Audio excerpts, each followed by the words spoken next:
Welcome back to the deep dive. Okay, forget everything you learned in Business 101 today. We are diving into a text that basically says if you're aiming to build, like, the next big social network or the next Google, you've already missed the point. Oh. Yeah, we're cracking open this idea of creating something truly new, going from 0 to 1, the core lesson. Every really key moment in business, it happens only once. So then next, Bill Gates won't make an operating system. The next Zuck won't make a social network. If you're just copying, well, you haven't learned. That's exactly it. The source material really forces us to see two totally different kinds of progress. First, you've got horizontal progress, or extensive progress. They call it going from 1 to N, Okay, 110. which is basically taking things that already work and Yeah. just copying them everywhere. The easy word for this, globalization. Got it. Spreading existing stuff. Right. But the path to, like, real innovation and future wealth, that's vertical progress, Right. intensive progress, going from 0 to 1. 0 to 1. The creation part. Exactly. The act of creation itself, Mhm. doing something completely new. And the single word for this, in the broadest sense, is technology. Not just computers, right? No. Any new and better way of doing things. Hmm. So our mission today is to dig into the sort of non-obvious principles you need to actually achieve that rare 0 to 1 jump. Okay, let's unpack that. If the goal really is creation, not just copying, then the mindset has to be, well, fundamentally contrarian, doesn't it? And that kicks off with this almost philosophical test, the core interview question the author uses. What important truth do very few people agree with you on? Yeah, and what's really interesting is why that question is so hard to answer. I mean, intellectually it's tough because schools, they teach you what's already agreed upon. Knowledge, facts. Standard curriculum. Right. But it's maybe even more challenging psychologically. Answering it means you have to actually state an unpopular belief. And the source points out, pretty accurately, I think, that courage is often way scarcer than actual genius. That makes sense. So what makes a good answer then? It can't just be something everyone secretly thinks. Exactly. It can't be a common complaint like, oh, our educational system is broken. Everyone nods along to that. Or just taking a side in some old debate. Right. A good answer reveals a genuinely new way of seeing things. It usually sounds something like, most people believe X, but the truth is actually the opposite of X. Okay, so given how central this is, what's the author's own contrarian answer? The big one. It's this. Most people think the future is going to be defined by globalization, spreading current tech everywhere. But the truth, technology matters more. Technology over globalization, that is contrarian to a lot of economic orthodoxy. It's a huge claim. Basically, that globalization without new tech doesn't just lead to stagnation, it could lead to devastation. And the context they give shows why. Just copying is unsustainable. Think about it. If China just doubles its energy output using today's methods. Doubles pollution. Exactly. Or if every home in India suddenly started living like the average American, Yeah. the environmental cost, the resource strain, Yeah. it'd be catastrophic. So the lesson is stark then. We can't just replicate the Industrial Revolution globally. The world actually needs new 0 to 1 technology to make this century prosperous, not just bearable. Precisely. And that brings us neatly to the business version of that contrarian question, doesn't it? Which is, what valuable company is nobody building? Yes.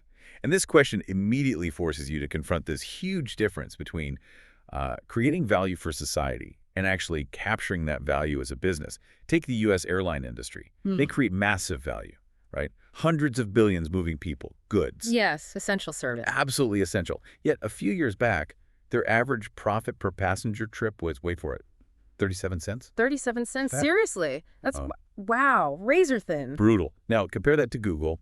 You could argue they create less total societal value than all the airlines combined, but they keep something like a 21% profit margin. Huge difference. And the result in market value. Google is worth 3 times more than every single U.S. airline combined. Okay, this is where it gets really counterintuitive for me, and probably for a lot of listeners. We're always taught competition is good, right? The bedrock of capitalism. Drives innovation, lowers prices. Well, yes and no. It lowers prices, definitely. But the source argues competition actually destroys profits. How does that square? Because that's what perfect competition does, economically speaking. It drives prices relentlessly down towards the marginal cost of production. So in a fiercely competitive market, nobody makes any real sustainable economic profit. Everyone's just struggling to survive day to day.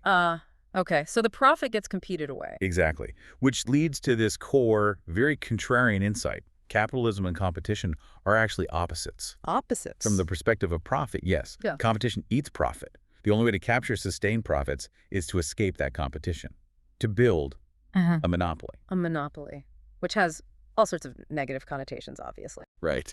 Which leads directly into this hilarious bit in the source about the lies companies tell.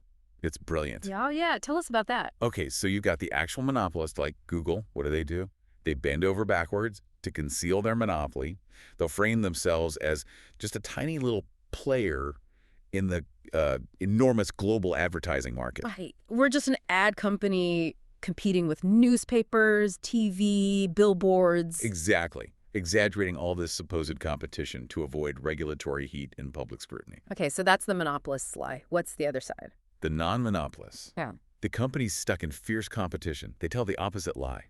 Think about, like, a new British restaurant opening up in, say, Palo Alto. Ugh. They'll tell investors they're completely unique. They dominate the British food niche in Palo Alto. Slight chuckle, defining the market incredibly narrowly. So narrowly, it sounds like they have no competition, when in reality, they're fighting every single other restaurant, every cafe, every food truck. Yeah, we've all seen that pitch deck slide, haven't we? Unique player in the hyperlocal artisanal whatever market. It's a fundamental denial of their competitive reality.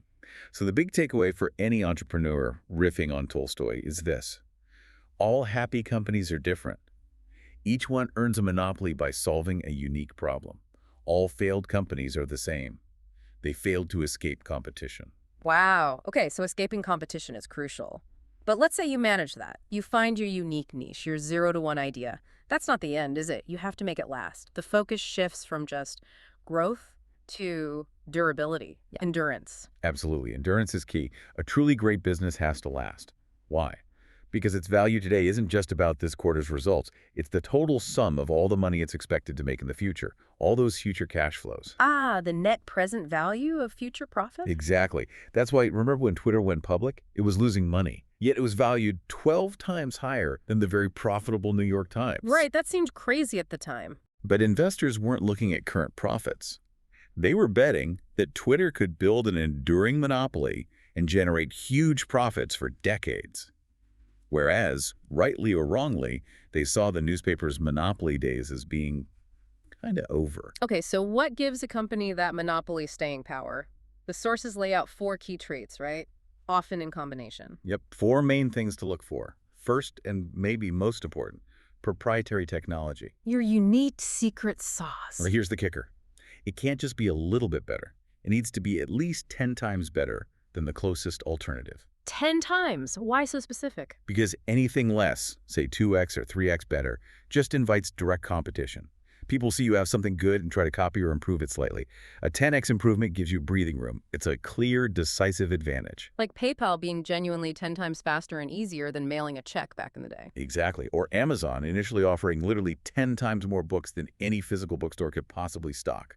That's the kind of leap needed. Okay, 10x tech. What's number 2? Network effects. This is huge. The product itself becomes more useful the more people use it. Classic examples like Facebook or eBay. Right. The more friends on Facebook, the better it is for you. The more buyers and sellers on eBay, the better the marketplace. But the crucial strategy here, the paradox, is you must start small. Really small. Why small? Doesn't that limit the network effect initially? Because you need to dominate a niche first. Get critical mass in a tiny, concentrated market. Facebook starting only with Harvard students is the perfect example. You need density before you can go broad. Got it. Dominate a small pond first. Okay. Third characteristic. Economies of scale.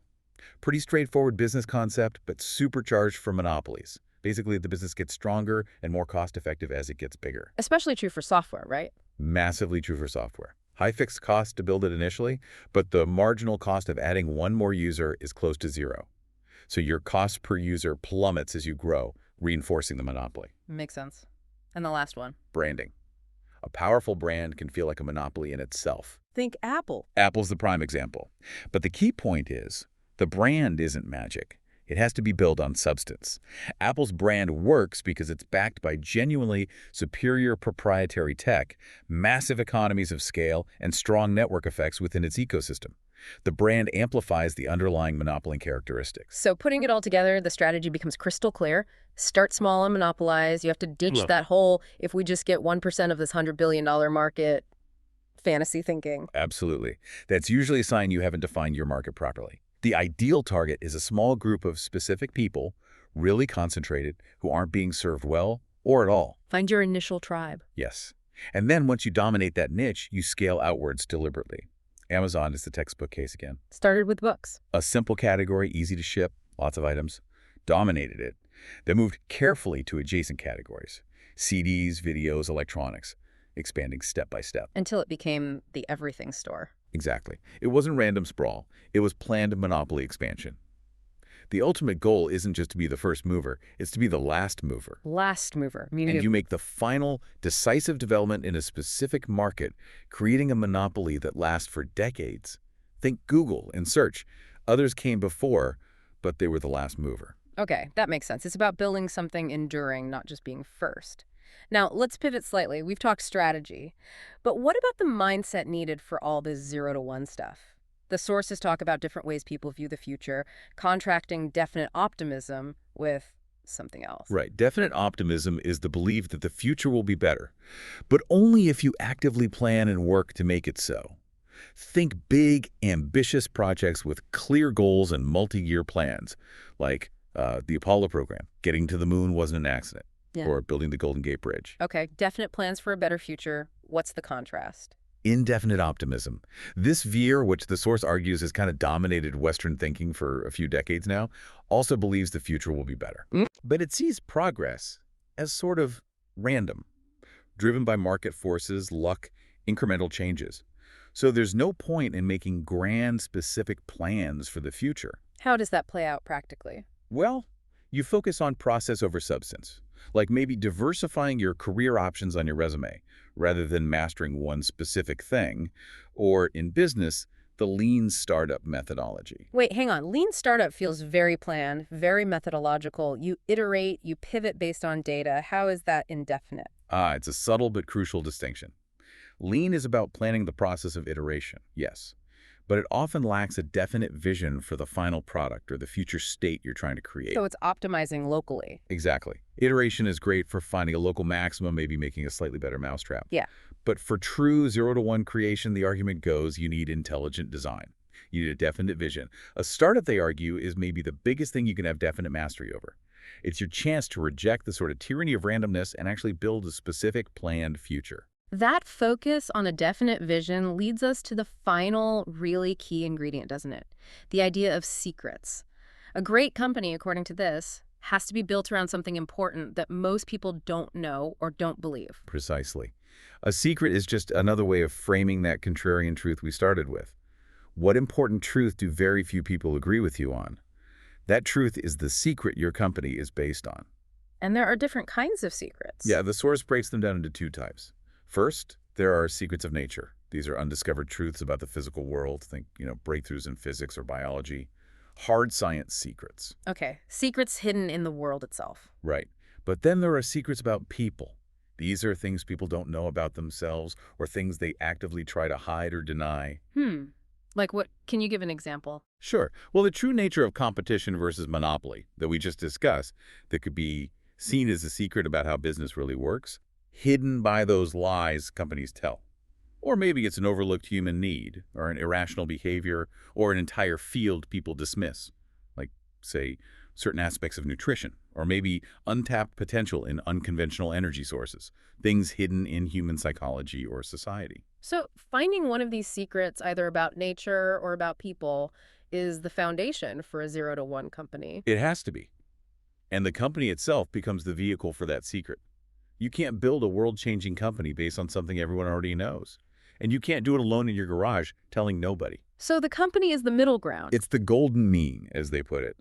It's the structure you need to gather people, resources, and actually act on that secret. Which leads to this great line. Every great business is built around a secret hidden from the outside. A great company is a conspiracy to change the world. A conspiracy to change the world. I like that. It captures the essence, doesn't it? Ultimately, this whole 0 to 1 versus 1 to n thing comes down to a choice. Globalization, the 1-10n path, is often about fighting over existing, sometimes scarce resources. Hmm. But 0 to 1 creation, that's about generating new abundance, creating wealth where none existed before. And that puts a pretty profound choice before us collectively. The source suggests it's basically stagnation and conflict over what we have now, or a future of significantly greater prosperity driven by technological breakthroughs by finding and acting on these secrets. Yeah, it puts a huge amount of responsibility on entrepreneurs, on innovators, on anyone willing to think differently and pursue those non-obvious truths. So we've covered a ton, from contrarian thinking to monopoly characteristics to the power of secrets. Which brings us to the final takeaway. Here's the provocative thought we want to leave you with today, drawn straight from the materials logic. If the history of progress is truly a history of better monopoly businesses replacing the old ones, then what existing monopoly, maybe a company that seems completely untouchable today, what giant is actually most vulnerable to being replaced by a 10x better solution built around a secret that maybe you could uncover? Something to think about. Now, that's a wrap for this episode of the Business Book Club. If you enjoyed the ride, make sure to subscribe so you'll never miss our next deep dive. Got a favorite business book you'd love us to explore? Let us know. We're always up for a good read. And hey, don't keep all these insights to yourself. Share this episode with a fellow book lover or your work buddy who's always looking to level up. Until next time, keep learning, keep growing, and we'll see you in the next episode.